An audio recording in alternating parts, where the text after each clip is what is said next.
Hey, thanks for being here, everybody.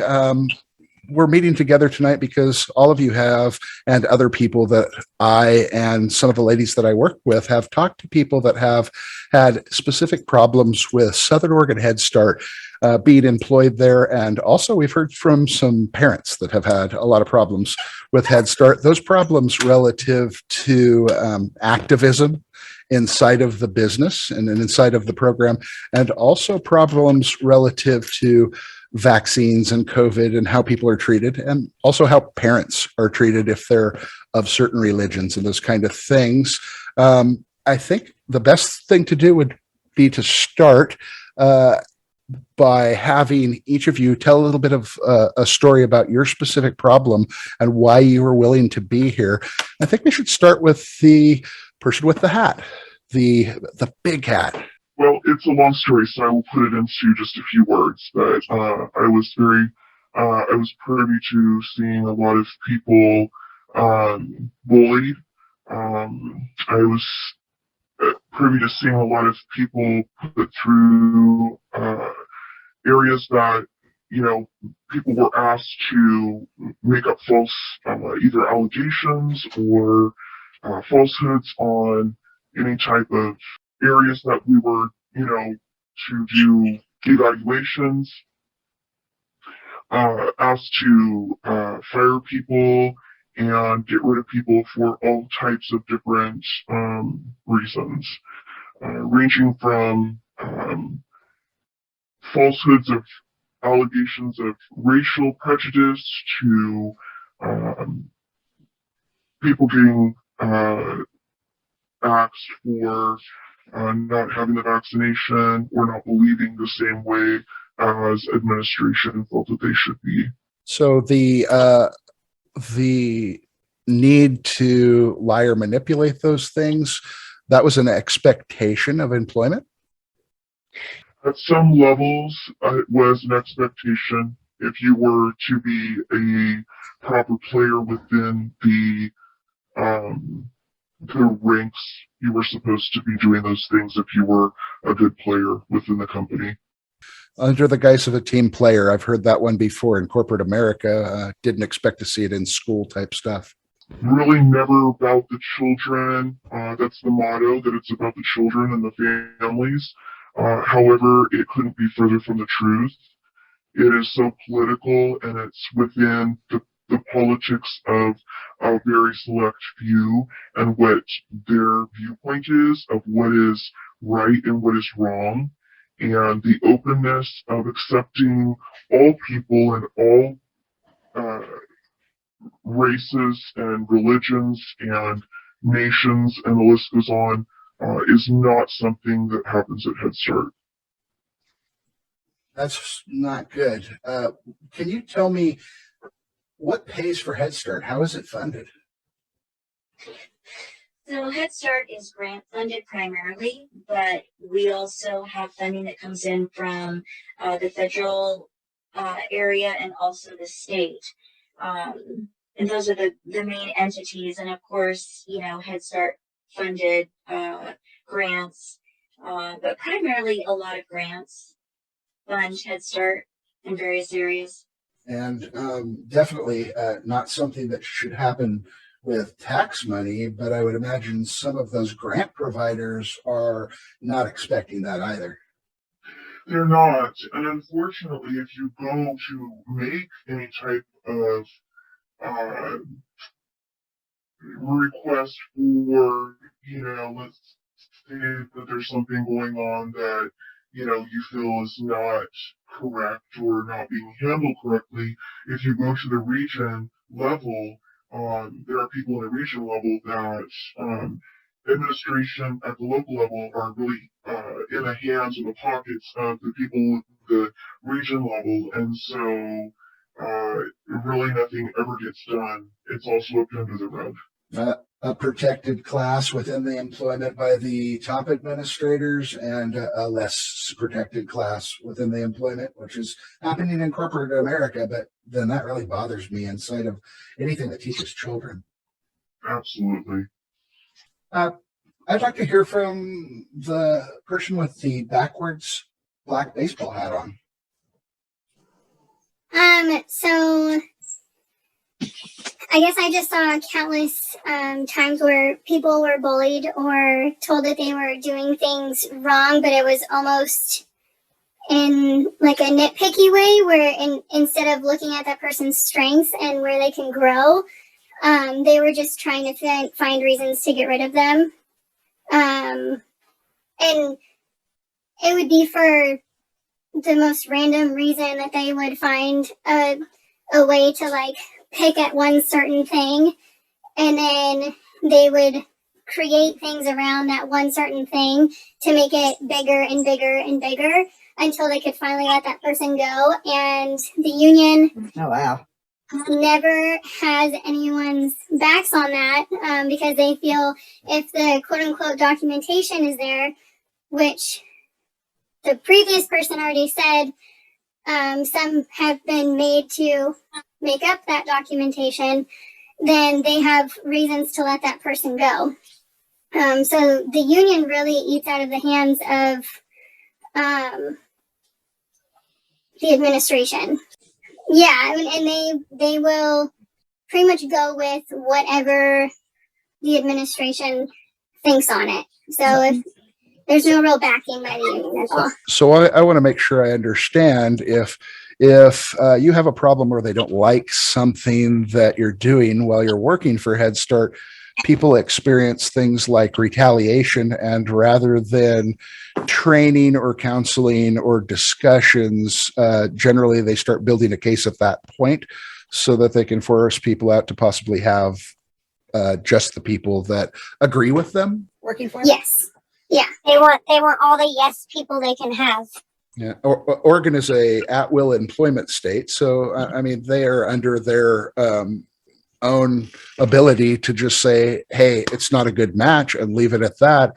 It seems a little underhanded to build up a false employment file or to press. And you said bullying, and I was going to ask what you meant by bullying, but I think I'm seeing it pretty clearly. The bullying is making sure that somebody's made to feel very uncomfortable before they leave. Is that about right? Yeah.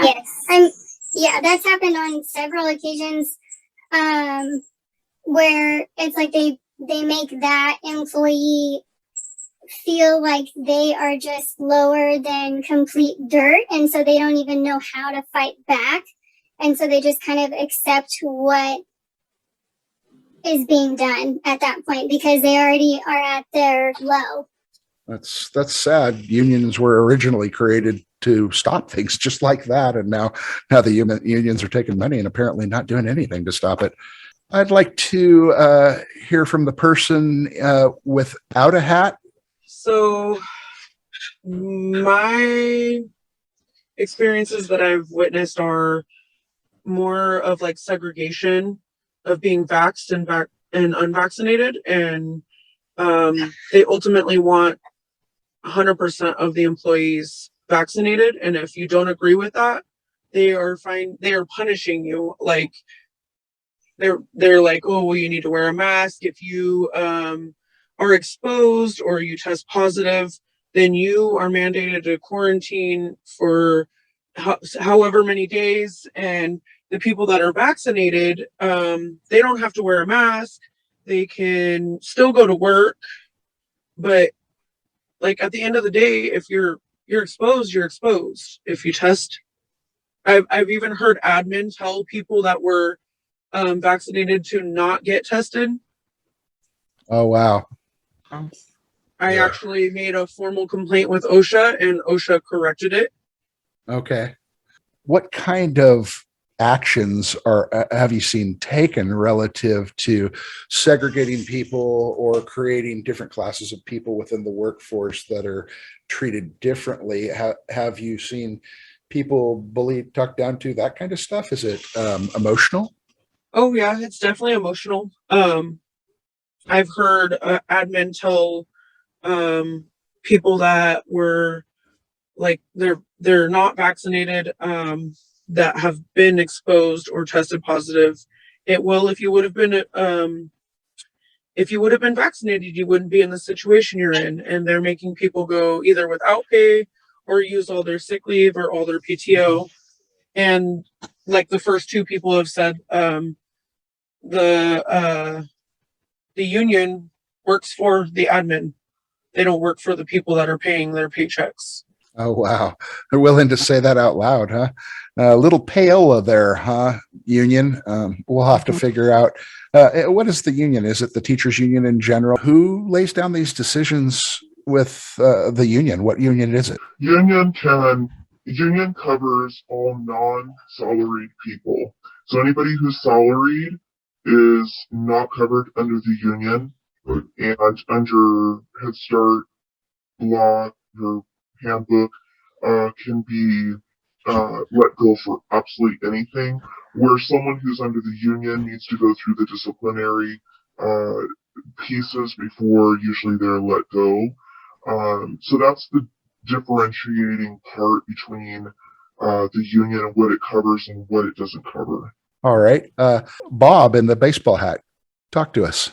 What kind of experience have you had? I had a very similar experience, and myself have also been harassed multiple times because of my vaccination status.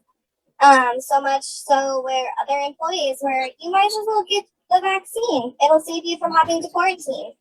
And even other people saying very similar things. My supervisor, same thing.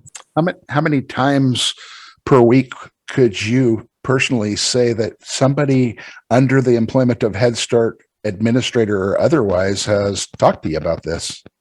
I would say multiple times a week. I have some of it documented and others I didn't think to.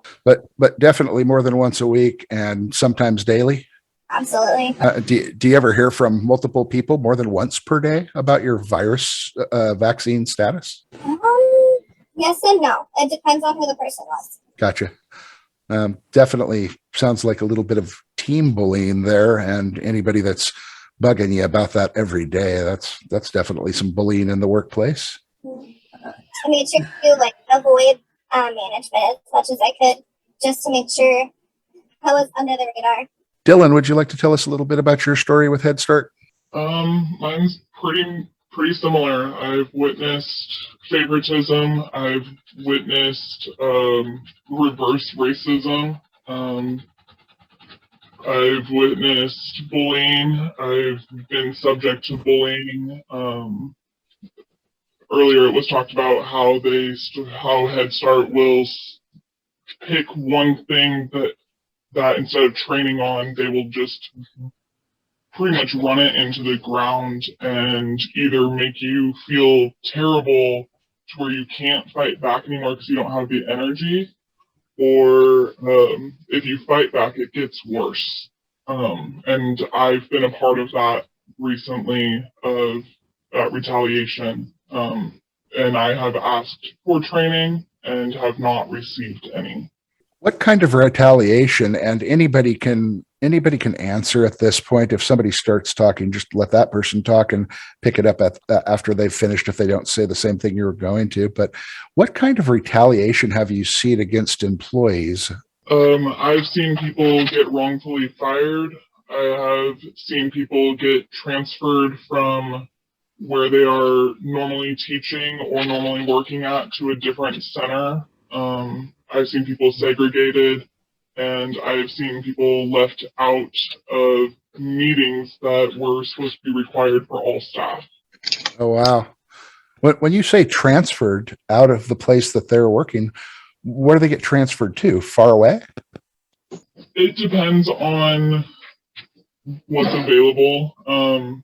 You can get transferred to another center within the same district. You could get transferred closer to where you live, or they'll tell you that they're transferring you because they need that position. They need your position filled at that center. But really it's just to get rid of you and make it inconvenient for you to get to where you work. I worked for a guy in college that had a pizza place, and when he wanted to get rid of somebody, it was California. The employment laws are different. They're not at will there. You have to prove some reason to get rid of people if you're not eliminating the position. And he would just schedule people 2 hours per day, 3 to 4 days apart until they left. Yeah, it's a similar thing. They just move you farther away. I can speak to this a little bit. There have been people that have been moved 35, 40 minutes from home area. If they're not on the list of people that are like that are in the good with administration, if you cross with them. 40 minutes away from where you originally planned on working when you were hired is kind of a farce. As you guys have seen this, like usually what I see is when one person is willing to step forward, that could be somebody that has a concern, definitely, but maybe not taken by all people that work there. When I see 2 or 3 people, that usually means there's more. When I see 5 people that are willing to speak out about this, it sounds like a bit of an infestation of whatever kind of problems are going on. And these are age-old employment problems that were usually cured by unions in the past or cured by the company being outed publicly. So that's kind of what we're doing here. Yeah, we need to cover faces because I've heard some pretty attacking stuff regarding parents as well. Has anybody seen parents treated poorly based on their religion, race, or their views of medical procedures? I have. Yes. It looks like affirmative from most, if not everybody. Is there anything else that you think the public should know about what goes on at Head Start? Well, not only is there parents that have biases that are taken out against them, but employees as well on religious freedoms and rights have been used very negatively towards them. In several different instances, there's been children that have had diabetes, for instance, and a plan was put in place from the parents as well as their doctor, and it's not been followed by Head Start in any way, shape, or form. And yet, those that are in either the teachers or management have been following the protocols that were set forth by the doctors and the families and have been told many, many times not to follow those when they've been wrong counts and wrong numbers for diabetic children. So there's many other circumstances and different stories like that. I don't think of Head Start as terribly qualified to be making diabetic medical decisions for children. Are any of these based on not liking religions or a religion with parents or employees? Specific religions or religion in general? There's been many comments made from administration, at least the present administration, over anyone who has a religion. It's looked down on. And I've seen many, many times where it's been made fun of, or there's been retaliation against employees because of their religious background or their religious views. I don't care what religion anybody is. That's disgusting, and that's not the American way. We have freedom of religion, not freedom from religion in this country. And definitely for a business that is on the government dole and teaching children, those rights definitely cannot be stepped over, nor the medical privacy rights or worker treatment laws and those kind of things. Sounds pretty rough. I think we're going to wrap up here. Thank you, Ryan. You're doing a great job. I appreciate you guys. Thank you. I think you're doing the right thing for other employees that still work there. If any of you still work there, maybe this will help. I don't know, but definitely the public needs to know what's going on at Head Start with their money and in their community. And this is unacceptable. Head Start needs to get this under control immediately. So now I want to read some other Head Start employees, both current and former employees, that weren't willing to be on camera, but they did want to write about it. Seems fairly torturous in most of the conversations I had, so I'm going to read some of these for you. The health policy and procedure for diabetic children at Head Start is a problem. I worked there. Staff followed policy and procedure to the T. When they decided not to get vaccinated, health and admin collaborated to find, in quotes, incorrect procedures. One, the health did not check in one time to ensure the procedure was being followed before that. 2, they checked in the last 2 months of school. And 3, staff got warnings if they were vaccinated for making a correction and fired if they were not vaccinated for incorrect administering of meds. But they were looking for, quote, findings for their belief. And yes, the staff, they wanted to get rid of them to use that stuff. They went on that witch hunt. I've seen employees in tears when they finally got a job elsewhere. I definitely saw 5 diabetic children this last year, and they looked into all cases.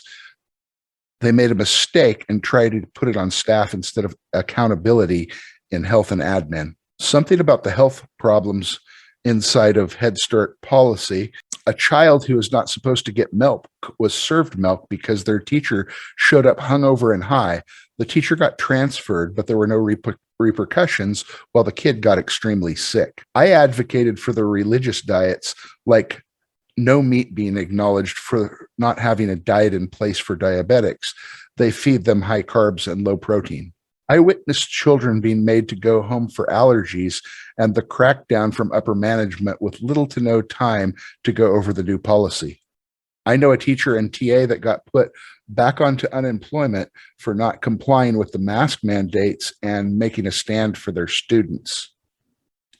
Drinking on the job is a real problem at Head Start. I have a picture of the director drinking on the job while in team meetings with other staff. She did not even get her hands spanked. Also, the executive director and the director have a refrigerator in the ED's office that was stacked with alcoholic beverages during the workday. Saw it with my own eyes. I've seen drinking problems at Head Start as well. She claims she's drinking cranberry juice, but it isn't the case.